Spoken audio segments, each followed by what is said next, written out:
Bonjour et bienvenue à cette conférence virtuelle sur le thème « Quel investissement dans la jeunesse togolaise ?» Je vous suis très reconnaissant d'avoir honoré mon invitation et vous avez été très nombreux à le faire et je vous en remercie vivement. Je souhaite en fait que cette conférence ne soit pas juste un échange à sens unique, mais plutôt un échange à deux sens. C'est-à-dire un partage de moi à vous, mais aussi de vous à moi. C'est pour cela que je vous demanderai de rester jusqu'à la fin de ma présentation pour connaître les étapes suivantes. Parce que je souhaite recueillir votre avis non seulement sur ma présentation, mais aussi sur cette thématique qui est l'investissement dans la jeunesse. Cela étant dit, lorsqu'on parle d'investissement, ce qui nous vient à l'esprit tout de suite, c'est l'argent. Mais, en ce qui me concerne aujourd'hui, je voudrais parler d'un autre type d'investissement dont vous n'allez pas souvent entendre parler, qui est plus important, de loin plus important que de l'argent. Donc, je voudrais que vous me suiviez avec attention. Oui, comme je le dis à chaque fois que l'occasion m'est donnée, c'est que l'argent, en réalité, ce n'est pas les billets de banque, encore moins les pièces de monnaie. Mais c'est en réalité une simple idée. Une simple idée que quelqu'un a eue à un moment donné pour faciliter les échanges, notamment commerciaux, entre individus ou entre individus et une entité, une personne physique et une personne morale, une société, une compagnie et que sais-je encore. Ce qui fait que vous allez voir qu'à travers le temps, l'argent a pris différentes formes. Notamment, on le sait que au temps de nos grands-parents et de nos arrière-grands-parents, il fut une époque où c'était les cauris qu'on utilisait comme monnaie. Vous voyez? Donc, en réalité, ce dont je veux vous parler va bien au-delà de l'argent. Je veux vous parler d'un type d'investissement spécifique qui va également au-delà des autres types d'investissements que, par exemple, vos parents peuvent faire en vous, que vos enseignants, vos formateurs peuvent faire en vous, votre entourage peut faire en vous, ou même l'État, le gouvernement peut faire en vous. Il s'agit de l'investissement que vous pouvez faire en vous-même. C'est de cela qu'il est question aujourd'hui. Et pour continuer dans ce sens-là, j'aimerais attirer votre attention sur le fait que si vous me suivez en ce moment, ce n'est pas le fruit d'un hasard. Ce n'est pas le fruit d'un hasard non plus. Si vous êtes Togolais ou si vous êtes Togolaise, c'est parce que vous avez une contribution particulière à faire, à commencer de ce moment, pour contribuer efficacement à la transformation profonde de notre pays, pour qu'il rejoigne effectivement la trajectoire qui doit l'amener à la réalisation de sa destinée, celle d'être l'or de l'humanité. Quelqu'un m'a posé la question dernièrement, mais quand vous dites, par exemple, faire briller le Togo comme l'or de l'humanité c'est quoi? Et je dirais que c'est une question très importante et très pertinente. Effectivement, l'or de l'humanité, c'est quoi?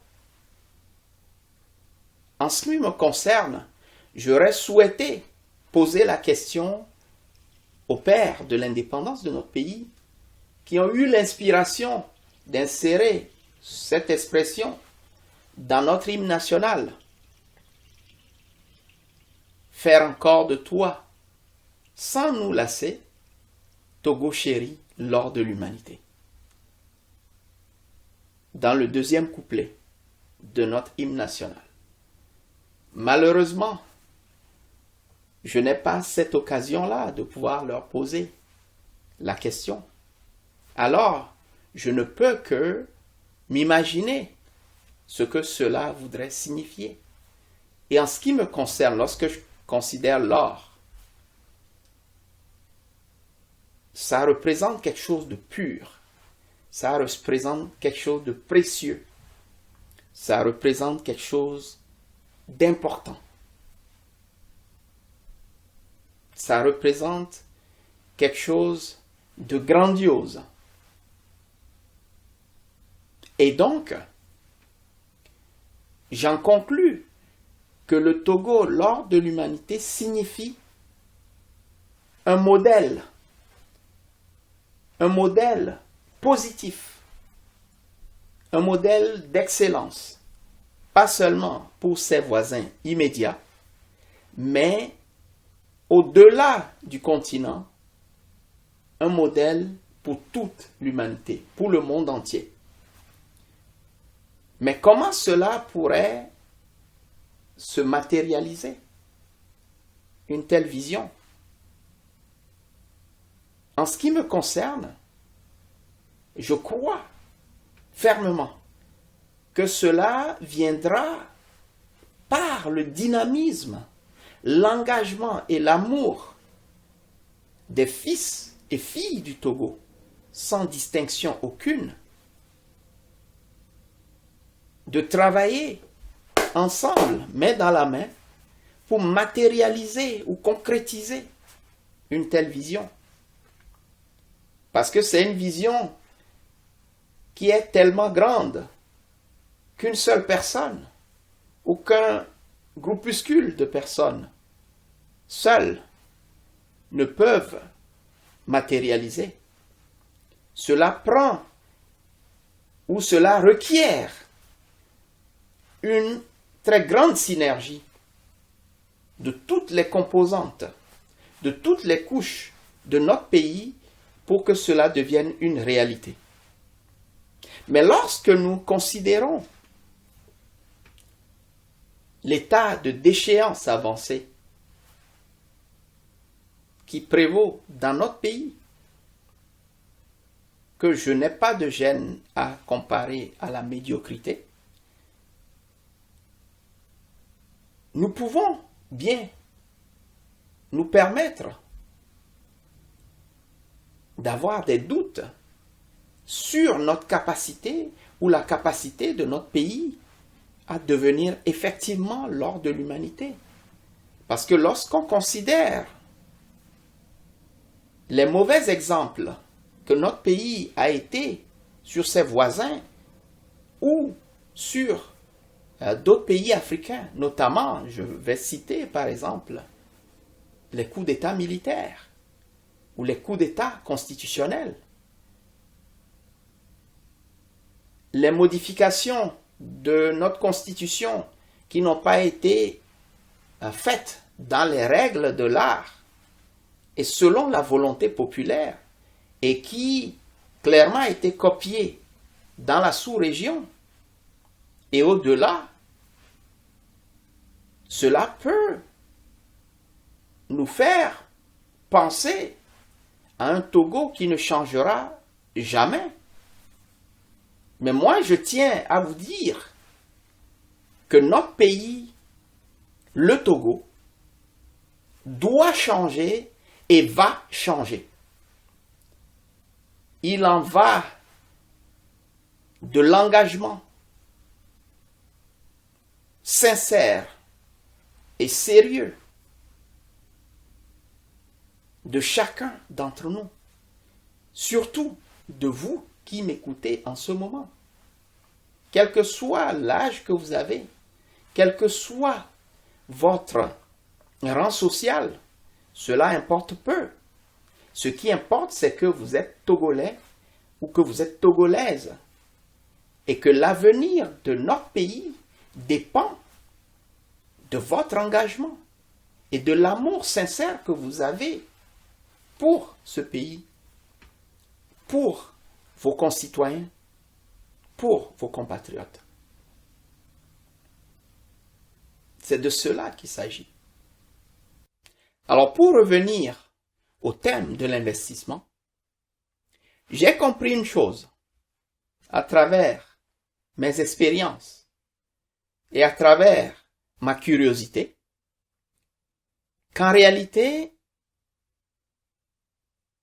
pour réussir dans cette vie, que ce soit en tant qu'individu ou en tant qu'organisation ou en tant que nation, de pays, il est important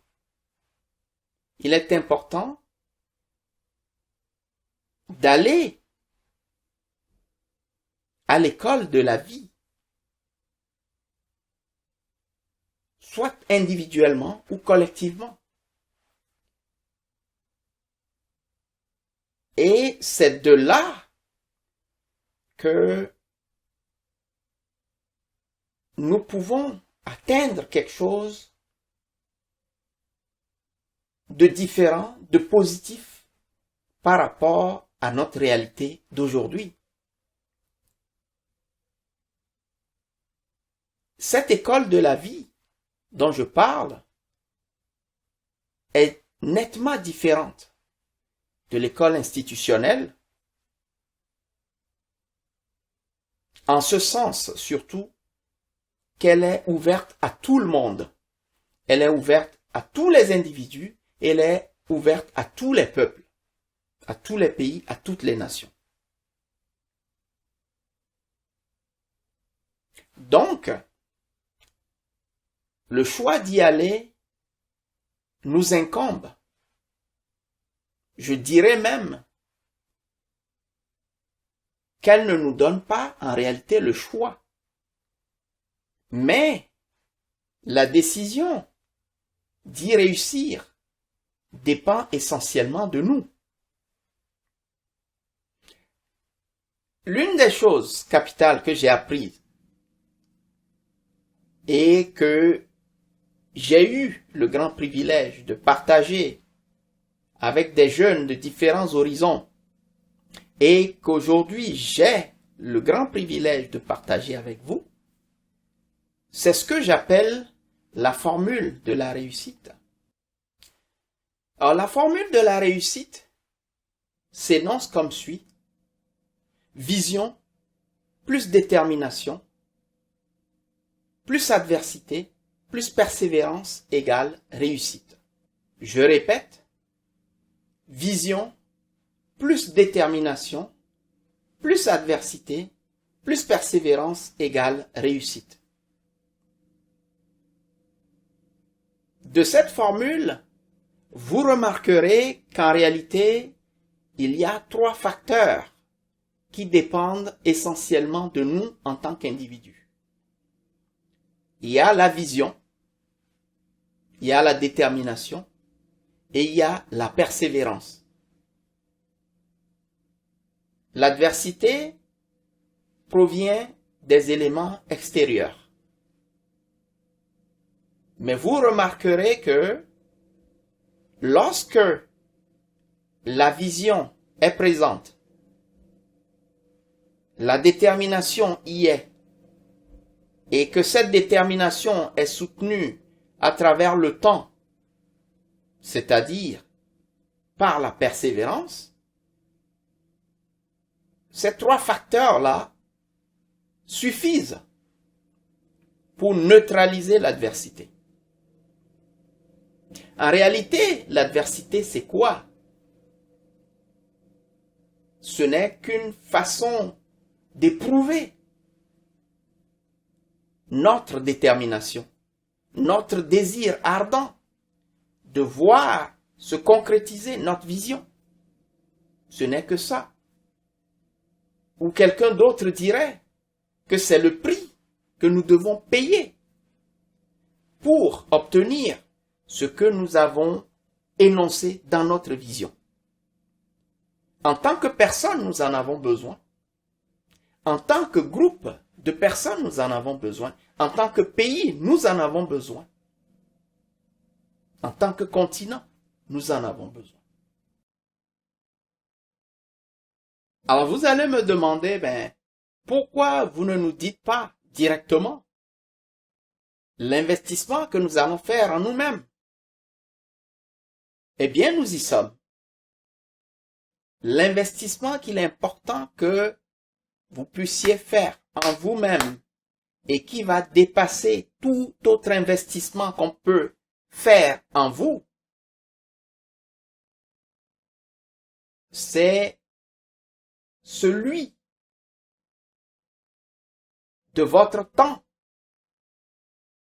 C'est l'investissement de votre temps.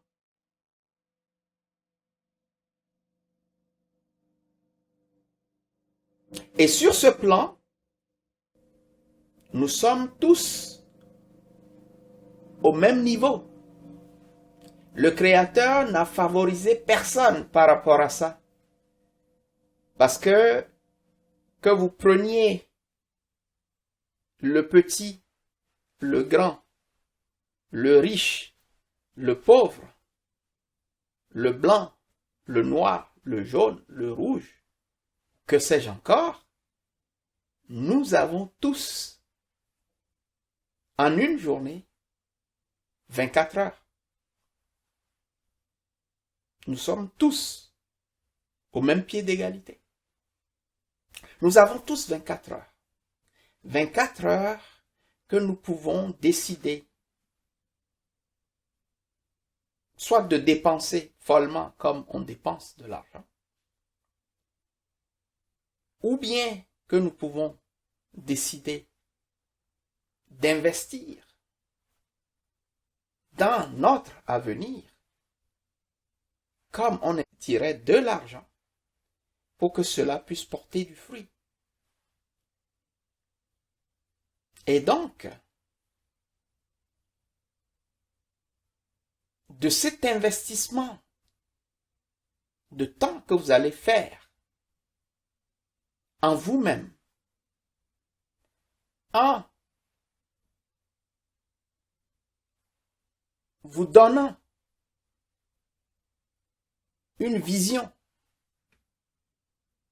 non seulement de qui vous êtes vraiment, à rechercher, donc à savoir qui vous êtes vraiment. Ensuite, à déterminer qu'est-ce que vous voulez réellement atteindre comme objectif. Je vous dis que cet investissement-là dépasse n'importe quel autre investissement que vous pourriez avoir. Et lorsque vous avez déjà fait ces deux choses, c'est-à-dire savoir qui vous êtes vraiment, ensuite déterminer qu'est-ce que vous voulez vraiment, le temps vous permettra de pouvoir trouver comment concrétiser donc votre vision. D'abord à travers la planification, c'est-à-dire de votre point de départ, vous voulez arriver à votre point d'arrivée, vous décidez de qu'est-ce qu'il vous faut, quelles sont les étapes, quels sont les jalons qui vous permettront d'arriver là. S'il vous faut apprendre quelque chose de nouveau, comme une langue, une technique, une méthode, vous allez investir le temps nécessaire pour le faire. Parce que vous avez un objectif que vous êtes fixé. Mais imaginez si vous n'en avez pas du tout, si vous n'avez pas pris le temps de vous fixer un objectif, si vous n'avez pas, donc, pour ainsi dire, investi du temps en vous-même pour déterminer clairement qu'est-ce que vous voulez atteindre, qu'est-ce que vous voulez réaliser, pour donner un sens à votre vie, à votre existence, il y a de fortes chances que vous ne puissiez pas avancer. Il y a de fortes chances que vous fassiez du surplace. Il y a de fortes chances que vous tourniez en rond. Et cela, malheureusement, est aussi vrai pour les individus que pour les pays. Cela est vrai également pour les familles. Donc il est important de nous rendre compte que nous avons un rôle important à jouer en ce qui concerne donc notre réussite, mais aussi la réussite de notre famille, de notre village, de notre ville, de notre pays.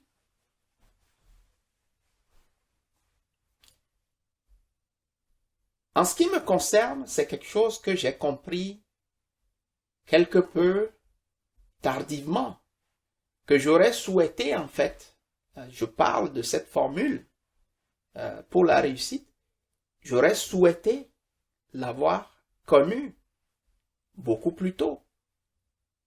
C'est vrai que dans mon parcours, je l'ai appliqué de façon intuitive, de façon inconsciente, mais de façon synthétisée telle que je vous la présente maintenant, c'est bien plus tard que je l'ai découverte, cette formule. Et j'ai décidé de pouvoir le partager avec le maximum de gens que je connais. Et aujourd'hui, j'ai le privilège de pouvoir le faire avec vous aussi. Maintenant,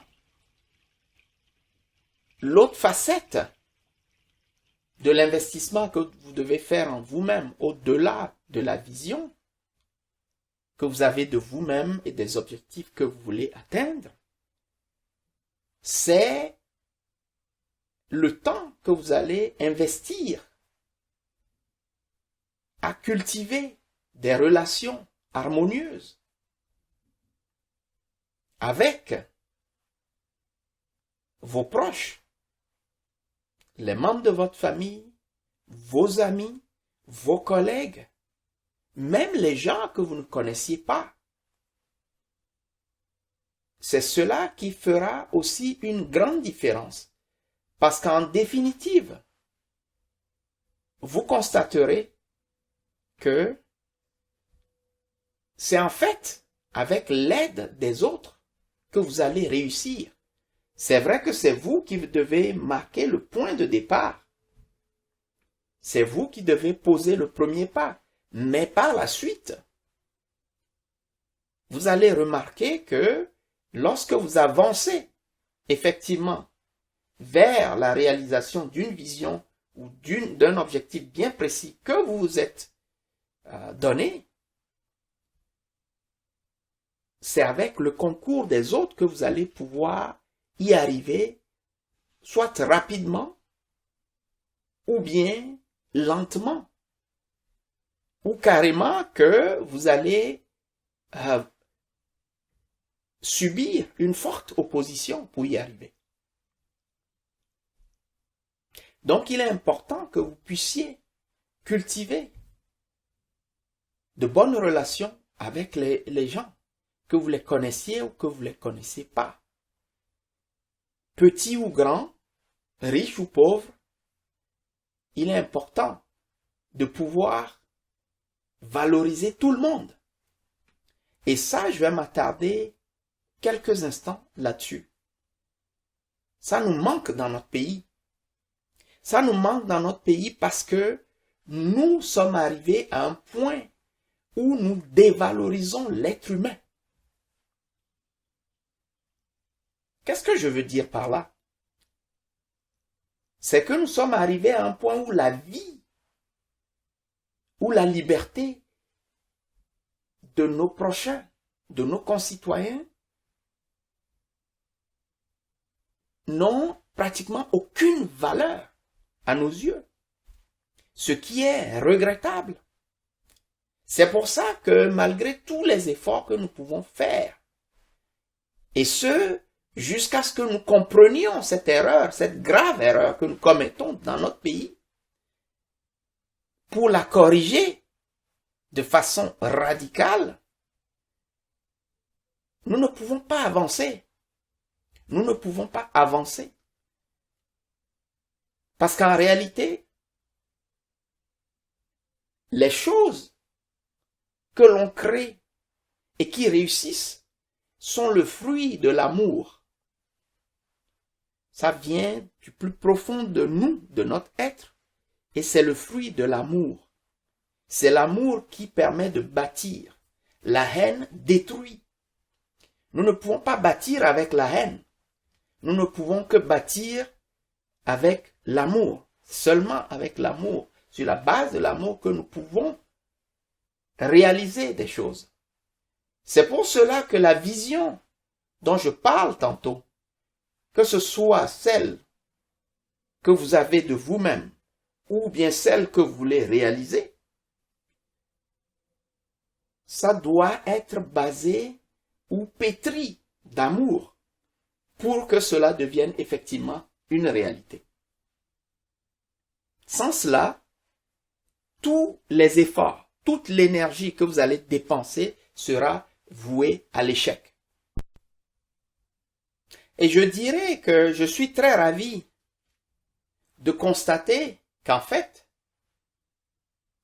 parmi vous qui vous êtes inscrits pour suivre cette conférence, il y a pratiquement toutes les régions du Togo qui sont représentées. Il y a plusieurs ethnies qui sont représentées. Pourquoi je m'en réjouis?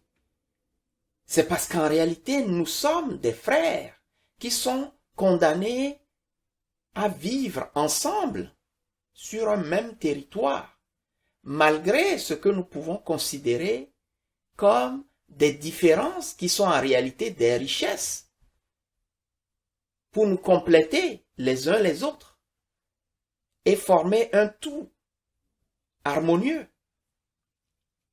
Mais lorsque nous nous attardons sur cette différence-là au point que cela devienne des sources de division, où on peut constater que les uns ou les autres se livrent à de la violence meurtrière. J'estime que c'est extrêmement grave, c'est que nous n'avons pas compris Nous n'avons pas compris que cette diversité ethnique est une richesse et que nous avons intérêt à apprendre à vivre comme des frères et des sœurs. Que nous soyons du nord, du sud, de l'est ou de l'ouest, que nous soyons Kabiel, Loso, Lamba, Mina, Ewe, Tchokosi, Moba, Fon, Ifé ou je ne sais quoi, Bassar, c'est que nous avons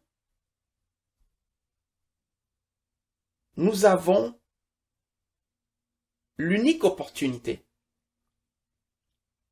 d'aller au-delà des divisions superficielles pour apprendre à vivre ensemble comme des frères et des sœurs. Ou bien, comme l'a si bien dit Feu Martin Luther King, à mourir tous ensemble comme des idiots. Et ça, ce n'est pas bon pour notre pays. Nous devons donc apprendre. Et vous, jeunes frères, vous, jeunes sœurs, qui m'écoutez en ce moment, c'est de notre devoir à chacun d'entre nous de faire en sorte que dans nos échanges quotidiens, dans nos interactions quotidiennes, les uns avec les autres, que ce qui compte, c'est le fait que nous soyons Togolais. C'est le fait que nous appartenons tous à ce même pays, à ce beau pays. Et quand moi je vois le Togo, j'en suis fier. Non pas de son état actuel, non pas de sa condition actuelle, mais du potentiel qu'il a de briller comme l'or de l'humanité. C'est le potentiel que je vois en chaque Togolais et en chaque Togolaise. C'est ça qui me rend fier d'être Togolais. Parce qu'ensemble, nous sommes capables de faire des exploits. Parce qu'ensemble, nous sommes capables de réaliser des choses grandioses qui vont émerveiller le monde. Et comme j'ai l'habitude de le dire, malgré qu'aujourd'hui nous soyons comme tombés dans un poulailler,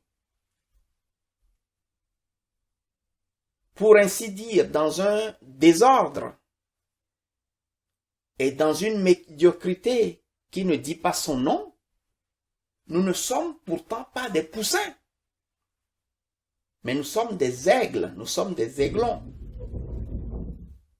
Et la seule façon pour nous de nous relever et de sortir du poulailler, c'est de lever nos regards vers le ciel et de voir de loin le Togo, le vrai Togo, le Togo de demain, qui ne sera pas comme celui d'aujourd'hui, mais qui sera un Togo nouveau, une nouvelle cité dont nous serons tous ensemble les architectes et les artisans et dont nous serons tous fiers. C'est de cela qu'il s'agit. Et vous, en tant que jeunes Togolais, tant que jeunes Togolaises, vous avez votre contribution. C'est vous qui avez vécu quelque chose d'autre que nos parents n'ont pas vécu. C'est vous qui êtes ouverts sur le monde qui devez apporter justement ce changement, cette transformation de mentalité pour minimiser et complètement éliminer ces clivages ethniques qui ne nous aident pas à avancer, mais plutôt qui nous retardent et qui nous nuisent sérieusement. D'autant plus que ces clivages sont basés sur des motifs généralement politiques. Nous devons en prendre conscience. Nous devons en prendre conscience. Alors maintenant, ayant fait ce détour que j'estime important, l'autre facette de l'investissement que vous allez faire en vous-même, C'est la façon dont vous gérez votre temps. Quelle importance vous y accordez. Ce que j'ai compris très tôt, c'est que, par exemple, si celui qui a inventé la télé, par exemple, passait son temps à regarder la télé, il n'aurait certainement pas eu l'occasion ni le temps de parfaire son invention. Je ne sais pas si vous me suivez.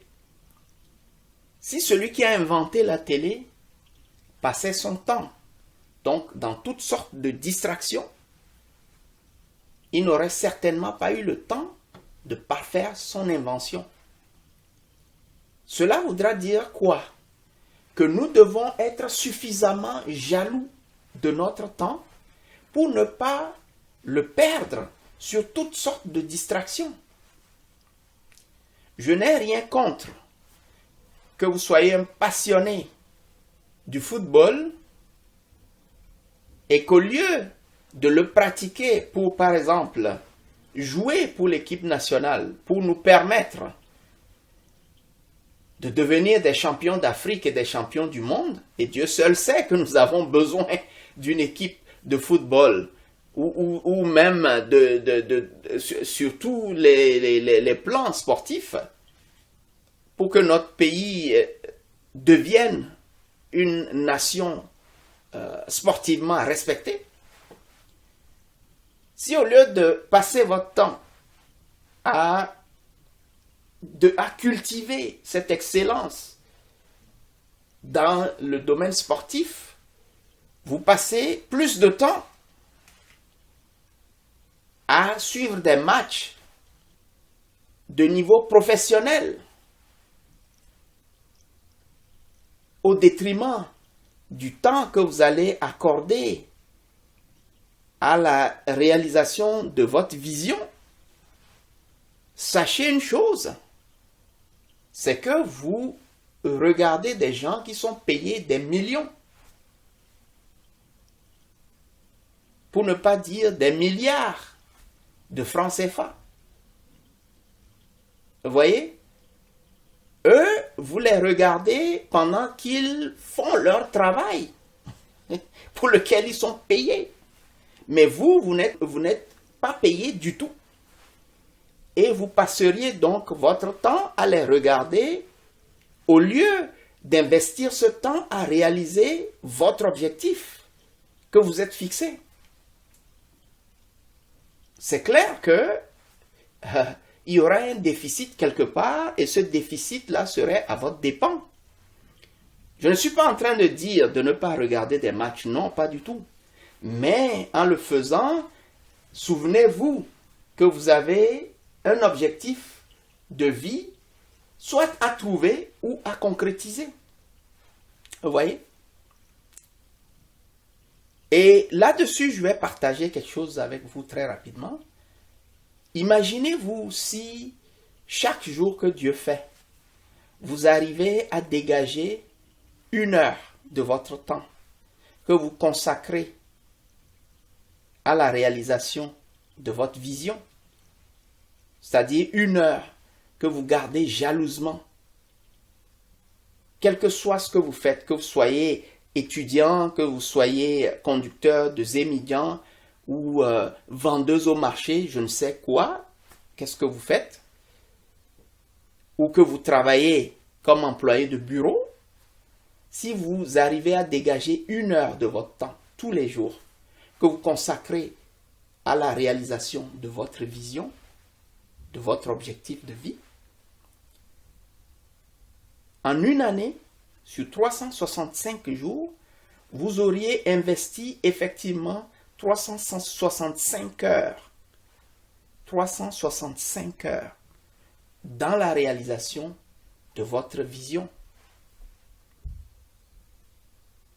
C'est beaucoup d'heures qui peuvent vous permettre d'avancer et de concrétiser rapidement ce que vous voulez atteindre. Donc, souvenez-vous que l'un des investissements que vous devez faire en vous, c'est vraiment la façon dont vous gérez votre temps. Alors, au-delà de la façon ou de l'importance de la façon dont vous gérez votre temps, le quatrième élément, c'est votre rapport avec l'argent. Si vous passez le temps à réfléchir à comment améliorer votre sort sans attendre qui que ce soit, pas même le gouvernement, je vous assure que vous allez pouvoir découvrir des opportunités et des façons de gagner de l'argent de façon légale et correcte, sans empiéter sur les droits de qui que ce soit. Parce qu'en fait, la chose la plus stupide, excusez-moi le terme, c'est lorsque on constate qu'il y a des gens qui pensent que, au lieu de gagner honnêtement leur vie, qu'il leur faut soit voler de l'argent, détourner de l'argent, ou cambrioler une banque, ou braquer des gens. Je suis désolé, mais c'est une façon très stupide et criminelle d'ailleurs de gagner de l'argent. Mais ce temps qu'ils investissent à acquérir de l'argent de la mauvaise manière en empiétant sur les droits des autres, ils pourraient très valablement investir ce temps-là à rechercher comment gagner honnêtement de l'argent. Comme je l'ai dit tantôt, l'argent, c'est une simple idée.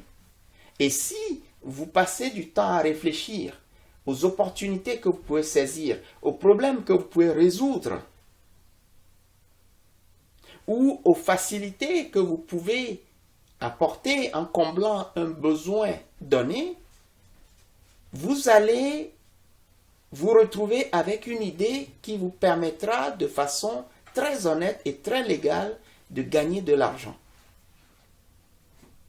Voilà l'une des choses que nous devons tous savoir.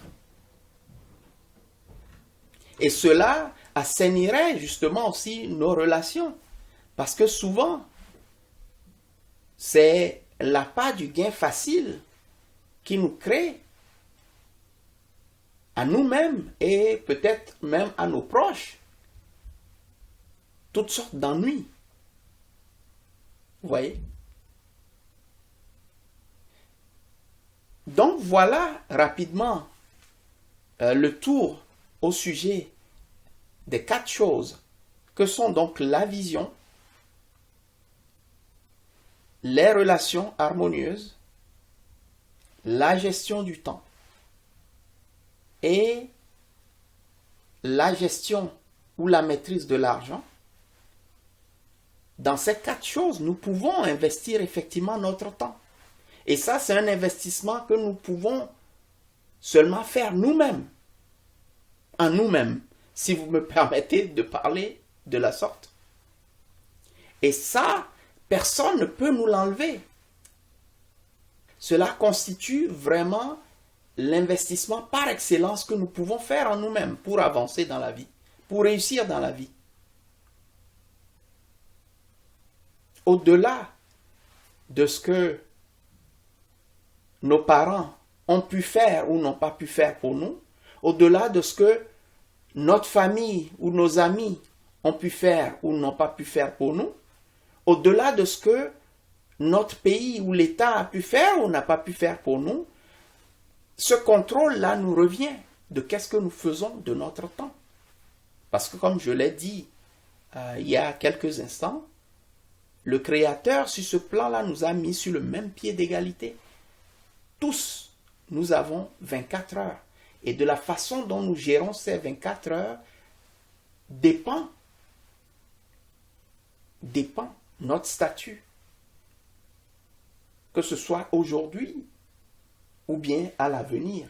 Et je dirais surtout à l'avenir. Parce que si nous constatons que jusque-là, nous n'avons pas été fidèles dans la gestion des 24 heures que nous avons tous les jours, nous pouvons toujours changer. Et c'est ça, le déclic qui pourra faire toute une différence dans notre vie, mais aussi dans la vie de nos proches, de notre famille, de notre ville, de notre pays, dans les années et décennies à venir. Alors, chers frères et sœurs, chers compatriotes, mon frère ou ma sœur, voilà l'investissement capital dont je voulais vous parler. Mais avant de nous séparer, je voudrais que vous puissiez vous attendre à recevoir un message de suivi de ma part. Et cela, donc, vous donnera concrètement les étapes à suivre à partir de ce moment. Parce que comme je l'ai dit, je ne souhaite pas que ce soit juste un message à sens unique de moi à vous, mais je veux que ce soit un échange dans les deux sens. Je veux avoir votre réaction par rapport à cette présentation, mais aussi connaître vos attentes. Et je voudrais aussi partager un certain nombre de ressources avec vous pour que, à partir de ce moment, vous puissiez effectivement, selon votre niveau ou votre position actuelle, le contexte dans lequel vous vivez, que vous puissiez donc déterminer, peut-être avec mon aide, ce que vous devez faire pour changer les choses, pour vous mettre effectivement dans la voie qui va vous conduire vers la réussite. Parce que votre réussite conditionnera également la réussite de votre famille, de votre ville, de votre pays et de votre continent. C'est pour cela que c'est important pour moi d'avoir eu cette opportunité de pouvoir partager ces idées avec vous. Alors je vous remercie vivement pour votre attention et restez à l'écoute. Je le serai de même pour pouvoir continuer donc cet échange. Merci infiniment et bon courage, bonne réussite à vous.